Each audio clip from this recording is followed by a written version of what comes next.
Well, good morning and welcome. I've got Adele Williams and Bobby Hyde with me today. So, this is the first of a two-part podcast on artificial intelligence. And this particular episode, we'll be looking at how to introduce artificial intelligence into the practice. Perhaps it's already there. How do you go about doing that? So, with me, I've got Adele Williams. She runs a clinical data consultancy business called AIWX. And then I've got Bobby Hyde, who is at the University of Nottingham and also is the Chief Technical Officer for their spin out called VetVision AI. So welcome, Bobby and Adele. Thank you. Hello, thank you. So, I suppose, first of all, let's just talk about what probably is already happening in practice. People might not realise that they're already using AI, but perhaps we could just talk about things that are commonly being used. Perhaps, Adele, if I can go to you first.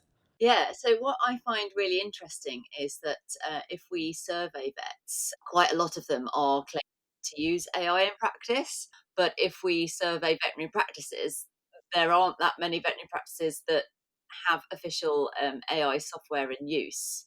So I like to call this bring your own AI or BYO AI.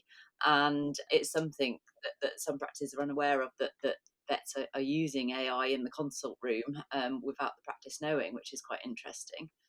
Yeah, no, I'd agree. And there's this slight creep, I suppose, isn't there? And we find that in our day-to-day lives, when it's outside of the veterinary sphere, in that, we steadily start using Google Maps or another mapping software to try and get you from A to B.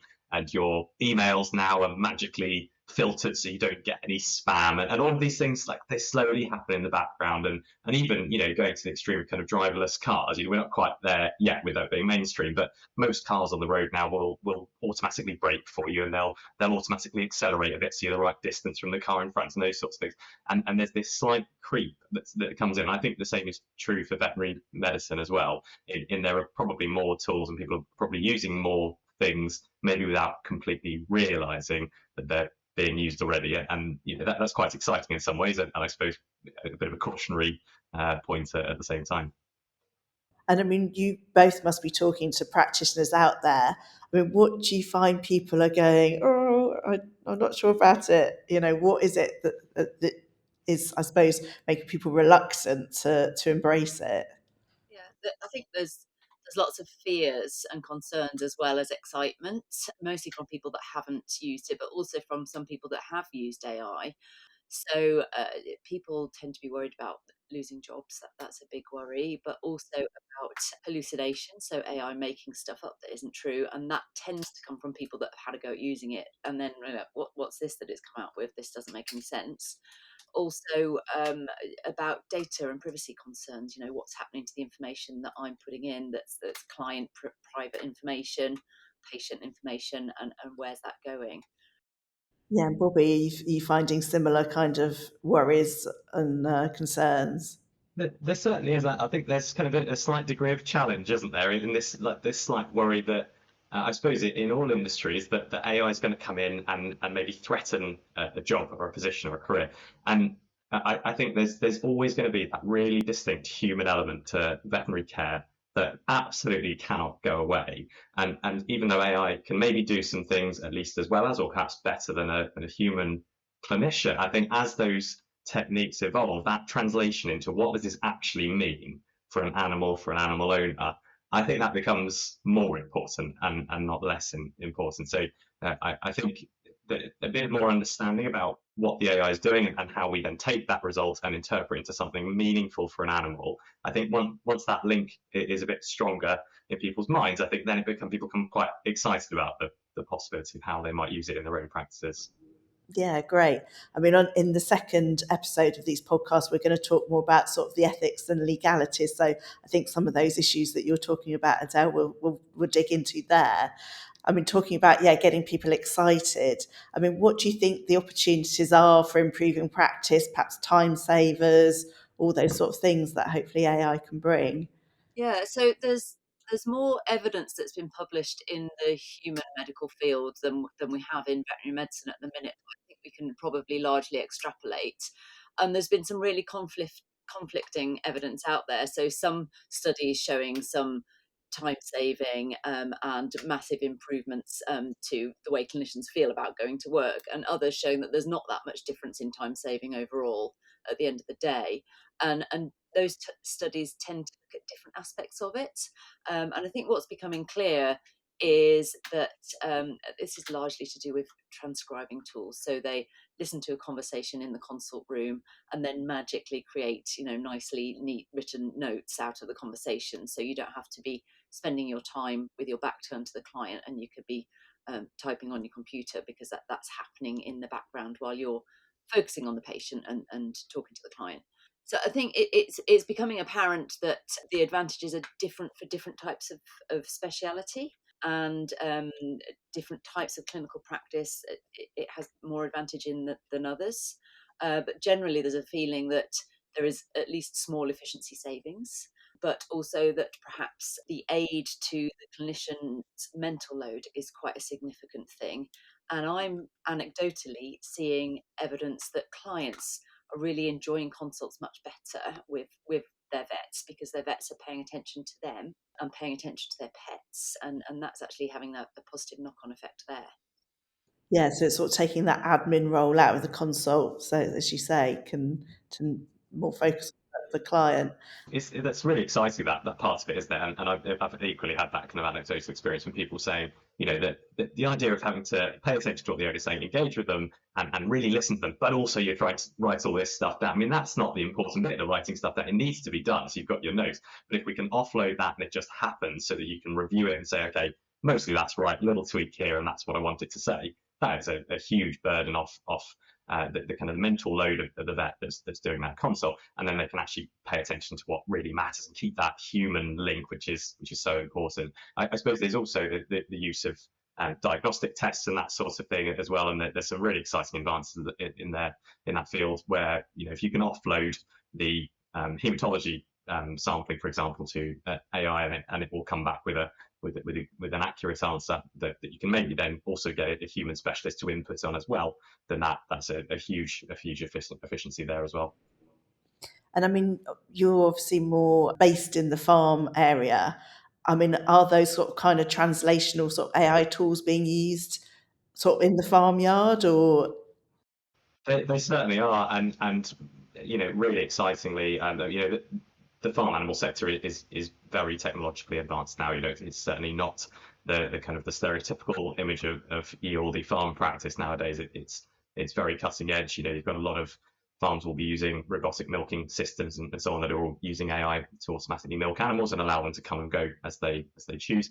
I suppose a few kind of more concrete examples of AI that we've been using in the veterinary space is we've always trying to take our research from the university and try and make that available. I think that's quite important as well. So we published a nice paper and so on. That keeps me very, very happy. But also that for someone to be able to use it, I think is really important. So we've tried to always take those AI algorithms and then make them available as well. So we've made the freely available herd health toolkit, which vets and farmers can go and use, and then use those AI algorithms to predict mortality risks and that sort of things in calves or whatever else.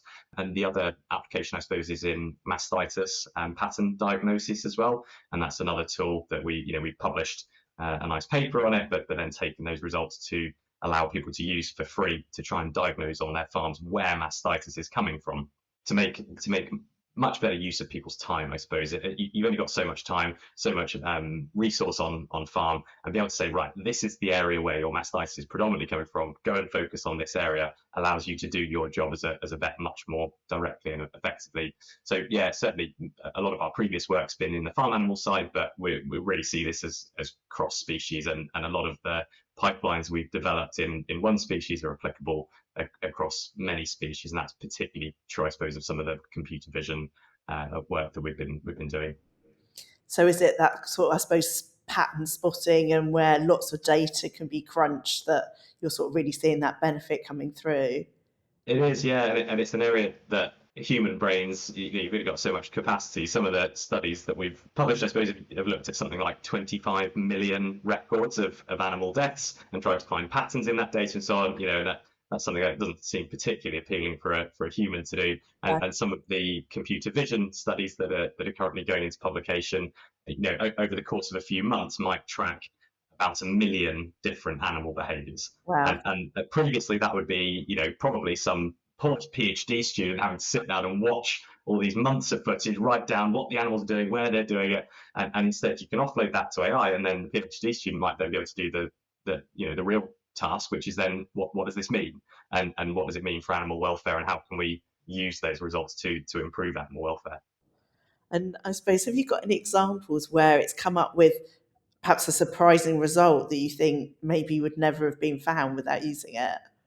Oh, completely, yeah. And I think that particular study on looking at different behaviours when you provide animals different access to outside environments or different types of enrichments, the level of data in there with AI is way more than you would be able to do as a human. There's no way. It would be a very, very small percentage of those behaviours would be annotated by a human, whereas with a machine you can of course let that run for weeks and weeks on end at a far far higher rate and probably far more accurately than a human might be able to do. So, what do cows prefer?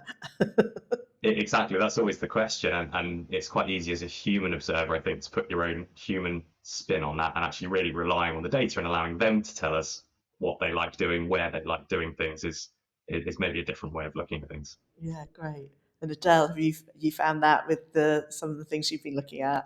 I think it's also important, though, to have a human at the end looking at the output that the AI makes as well, because there are some findings usually related back to the data that if you look and go, actually, that's not right. So, for example, in one project I looked at, there seemed to be a high propensity of a particular clinical problem in British shorthair cats.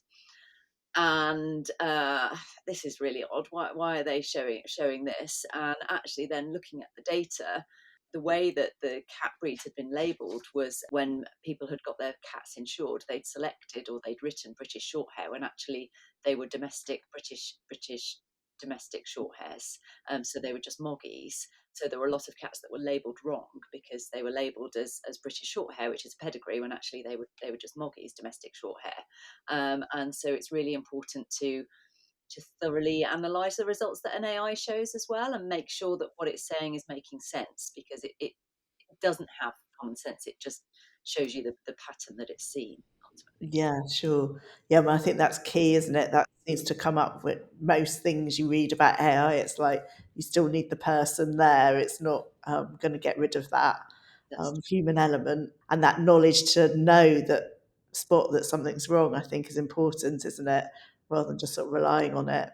Yeah, absolutely. And I think that that sort of emphasizing the human element is still important comes back to that, how getting the team on board. And one of the ways to allay fears about adopting AI is reinforcing that message that ultimately there still needs to be a veterinarian in charge of a case, particularly when using AI for clinical use. Yeah, sure. And I mean, are there, I suppose, audits and checks that can be run so that people can be sure that what they're getting is useful? Absolutely. So when I support a veterinary practice adopting an AI tool or AI tools in their practice, we think about what the problem is that they want the AI tool to solve, and think about what metrics they could be measuring to examine whether it is actually performing or not, and checking those over time, making set time points to check whether something is doing what they want it to do, and also having a way of recording when there are problems so that we can review over time how useful it is, in compared to how things were before it was used, but also if there are any problems, highlighting them and troubleshooting them as well. And what kind of things are you finding coming through there that you end up having to troubleshoot? Generally, it actually tends to be people not knowing how to use the tool correctly. And then that comes back to more training and working with the software developer company to make sure that the training is right and people's understanding of the use of the machine is right. But sometimes when an AI machine is predicting something wrong, actually looking at that and figuring out why it's doing it as well, and then refocusing, perhaps not using it in that type of clinical case, and using it in only ones where there's a proven accuracy. So I might suggest that a tool is used in one particular, let's say we're talking about radiology tools, that we just use it to start off with in thoracic radiographs. And we don't use it as the first thing, it's just run in the background whilst thoracic radiographs are being done.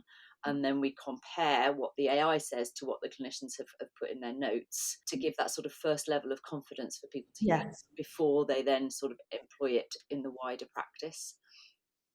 And you find that works for people, having that knowledge and that confidence that, yeah, actually this seems to be doing what we want it to do. Yeah, it's, anything people don't like change, and particularly when there is such a level of fear, things have to be taken, baby steps really slowly. So sort of putting proof in the pudding, showing that something is reliable, not by just the promotional materials from the company that's selling the stuff, but also by actually what's happening in your clinic when you use the tool, but on a safe basis, so that animals' lives aren't being put at risk when you're using them, is the way to sort of integrate things slowly and carefully. It's almost like any other piece of kit, really, or a diagnostic test, giving people that confidence that it's. Yeah, exactly. So particularly with clinical tools, I always say that it's very much like a diagnostic test. If the result doesn't make sense to you, you don't take that result as being true. Every diagnostic test has a set specificity and sensitivity, Yes. and treat an AI tool like another tool in your toolkit, and don't just trust the results. Treat them as a test result, and assess it and use your clinical judgment, ultimately. Yeah, sure. And Bobby, presumably you're similar. I think that's exactly the right way to think about the results of an AI test. Is it is another type of diagnostic test, and it gives you some information. But in the same way, you might not interpret a very high neutrophil count as definitely meaning this because of the rest of the clinical history of the animal. That's how we should be interpreting the results from AI. And I think a lot of the validity of this comes down to how the algorithms are trained and tested in the first place. And if you gave me a data set with one or two animals from a particular breed type and a particular species, I'd be very, very confident I could get you an absolutely excellent algorithm that has about 100% accuracy of diagnosing whatever it is you want it to do. But of course, that doesn't mean when you give it the third animal, or you give it a different breed, or you give it a different setting, that it's going to perform the same. And that becomes quite important then. And a lot of the figures that are reported in how good an algorithm is basically just accuracy. How accurate is it at doing this? And then you have no idea what it's tested on. It might have been tested on one single animal, and yes, it got it right because that animal didn't have the disease. That doesn't mean we can then translate it and use it on hundreds of animals within the clinical setting. So I think in interrogating those results a little bit is quite important. And then, as Adele was saying, that kind of slow and quite careful rollout of that test within the practice to check that it's doing what we think it's doing. It's working on new cases, working in a variety of breed types, in a variety of settings. Is it dropping the ball in any places? And I guess it's certainly quite similar to a diagnostic test, but I suppose given how these things are trained, you could almost see it as training a veterinary student, and that point at which it gets released is it's kind of graduated at it, and it might be okay in doing some things, but it's not going to have the whole picture of it, and we might need to just maybe watch through the consult or make sure that we're doing okay. And of course, as time goes on, they get better and better and better because they're able to kind of pull in more cases from the real world, which then makes them much better at making that interpretation and that result. Great. Yeah. So are you finding companies that are releasing these bits of software are able to provide information, or is it a bit of a black box? You put data in, it comes out, and as you as the user don't necessarily know what's being done to it? It's a bit of a mixture, I think. There's some companies, I think, that have got peer-reviewed articles behind them, Yeah. which becomes much easier then to start to interpret that. But it is quite difficult. And of course, writing a peer-reviewed article is a massive undertaking. It takes a lot of time, a lot of money, a lot of expertise, and it's months and months to go through that review process to get that paper published. But I think it is quite important that's the goal, because it makes the user then be able to look at some of the data and say, well, look, they've used it in these settings, they've used it on this many animals, and here are the results, black and white, and you can interpret them as you can. But I think there's another onus, I suppose, on companies releasing the results of these data, that it's not just a yes, no, the animal has the disease or doesn't have the disease. That's not that helpful, and that's not really how our brains work. When we're making our own diagnosis, it's never just a yes, no. It's, I'm fairly sure, I'm probably about 80% sure, 90% sure. And being able to release that kind of probabilistic way of thinking, I think is quite helpful, but also being able to validate that if it says it's 80%, then that really is 80% sure that that's the answer. Calibrating those Yeah. outputs, I think, is quite important for the clinician to be able to do something with it. Your trust of an output that says, "Oh, I'm 51% sure this animal has a disease," versus "I'm 99% sure." Your treatment of that case might be quite different. Yeah, absolutely. Yeah. Interestingly, some of the radiology tools that have come out are actually much more highly specific for confirming something's normal than the different nuances of abnormal. And so, one way to sort of think about using them for now would be perhaps as screening tools to kind of highlight where there's normal, and then you can focus on the ones where it hasn't recognised it as normal, and spend more time looking at those.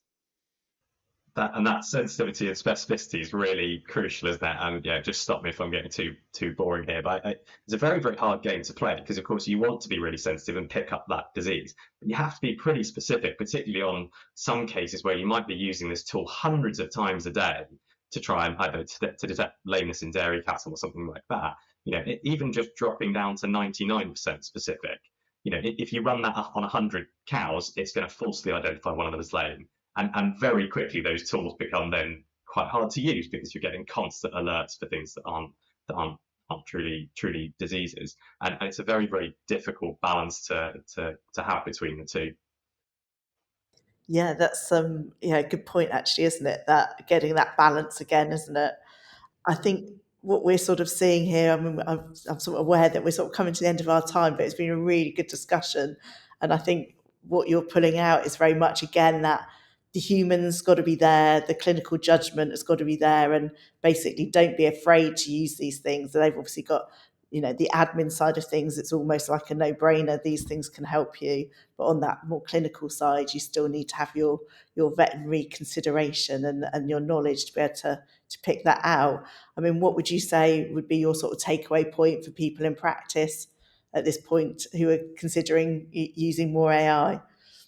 Um, but if I can go first, if that's okay, Bobby, to start really small and just start and have a go at something, and do it as cautiously and carefully as possible, so with minimal risk to any actual patients, just to see how things work, and just start using it and see how you feel about it. Great. And Bobby, what would you say your takeaway is? I think vets are quite good at being quite challenging on these fronts. It's a new tool. I think it's right to be challenging a bit, really trying to get to the nuts and bolts, not just taking that overall accuracy figure on, "Oh, it's brilliant, it works." And as Adele was saying, trying to then slowly start to implement it and see how it's working. I think if we can get that bit right, then there's this really crucial human element to add on to it, isn't it? Is to take a job that takes a lot of effort, a lot of brain power, and is fairly mundane. We definitely want to outsource those jobs where we can to an accurate and reliable AI. But what do we do with it is then the really critical piece from there. And that's where I think as these tools start to come, as they already are and will increasingly do so into the veterinary sphere, that becomes more important, that human element, not less over time. Brilliant. Well, I think two really good takeaway points there. So thanks so much for your time, and goodbye. Thanks, Suzanne.